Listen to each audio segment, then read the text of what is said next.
Muy buenos días, mis queridos hermanos. Nuevamente, continuando con el desarrollo del libro de Isaías, que estamos compartiendo a manera de edificarnos juntos y también de conocer un poco más un libro más de la Biblia, su contenido y sus enseñanzas que son tan ricas para nuestras vidas, ¿no? Y para compartirlo desde luego con otros. Ya habíamos comenzado el desarrollo del capítulo 1, del 1 al 6, y entonces habíamos observado lo que Isaías vio, ¿no? Entonces vio de su pueblo de Israel, ¿no?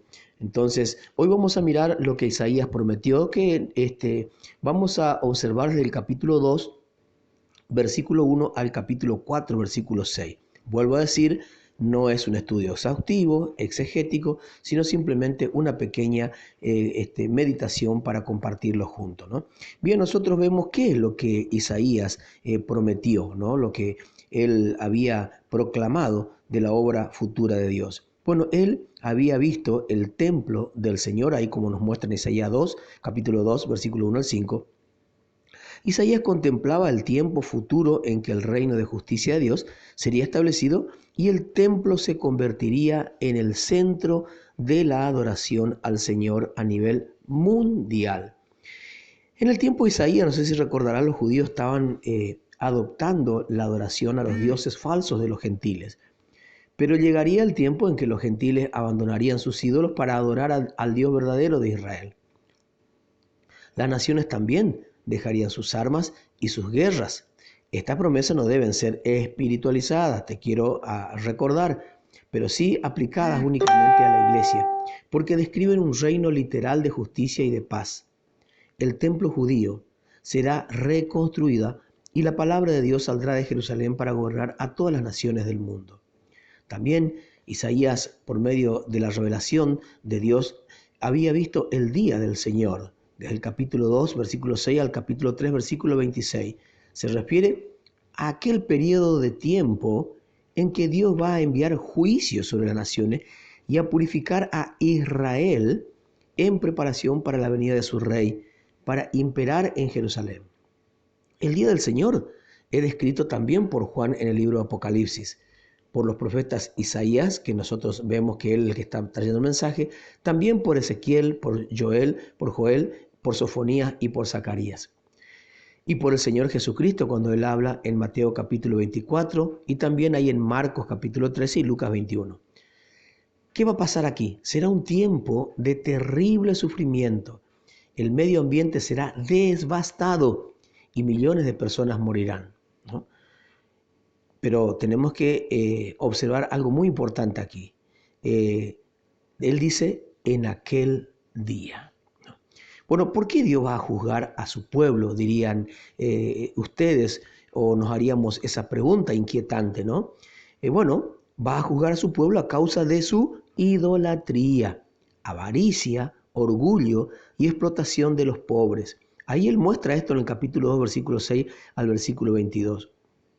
En lugar de aferrarse a la verdad de la palabra de Dios, estaban adoptando supersticiones y costumbres traídas del Oriente, haciendo como muchos buscadores religiosos de la actualidad.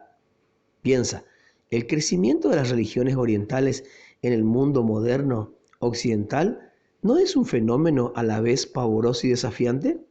Incluso muchas personas no religiosas están practicando formas orientales de meditación y relajación, aplicando técnicas que se están enseñando en clases universitarias y seminarios de negocio. La prosperidad de la nación hizo que los líderes fueran orgullosos y codiciosos en lugar de confiar en el Señor. ¿Qué hicieron? Confiaron en su riqueza, instrumento de guerra, sin darse cuenta que nada de eso los podría librar en el día del juicio venidero. Mis queridos hermanos, los líderes estaban explotando a los pobres, aplastándolos como grano en un molino.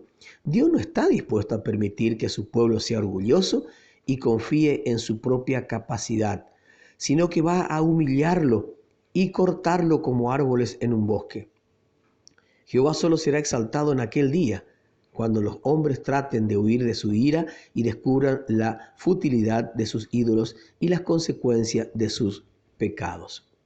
¿Cómo va a juzgar Dios a su pueblo? Bueno, quitándoles todas las cosas en que tenían puesta su confianza incluyendo comida, agua, líderes, soldados, jueces y aún sus profetas o sus oráculos, ¿no? Por así decirlo, ¿no? Todo el sistema de sustento de la nación se desintegraría y no habría ningún remedio para la crisis. Nadie estaría dispuesto a ejercer la autoridad excepto mujeres y niños. Tras denunciar a los hombres que ejercían el liderazgo, el profeta se concentró en las mujeres orgullosas que sacaban provecho de los crímenes de sus esposos. ¿Qué te parece, no? También el profeta prometió que habría un renuevo, pero el renuevo del Señor. Ahí en el capítulo 2, versículo 1 al 5, el profeta mira más allá del día de Jehová, hacia aquel tiempo en que el reino va a ser establecido sobre la tierra. Renuevo de Jehová. Es un título mesiánico para Jesucristo, quien vino como un retoño que brotó del tronco, aparentemente muerto de la dinastía de David. Dios, mis queridos hermanos, va a limpiar a su pueblo, restaurar la productividad de la tierra y morar con ellos como lo hizo cuando los guió a través del desierto. No solamente el templo, sino que toda morada será bendecida por la presencia del Señor.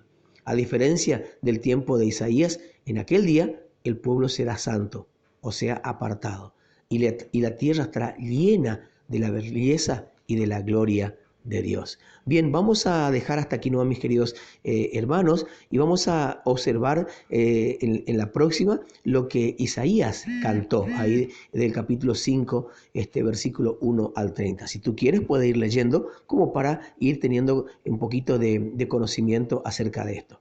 Bien, que Dios te bendiga. Soy el pastor Raúl Fernández de la Iglesia Bíblica de Laguna Seca y del anexo del barrio 17 de agosto. Que Dios te bendiga.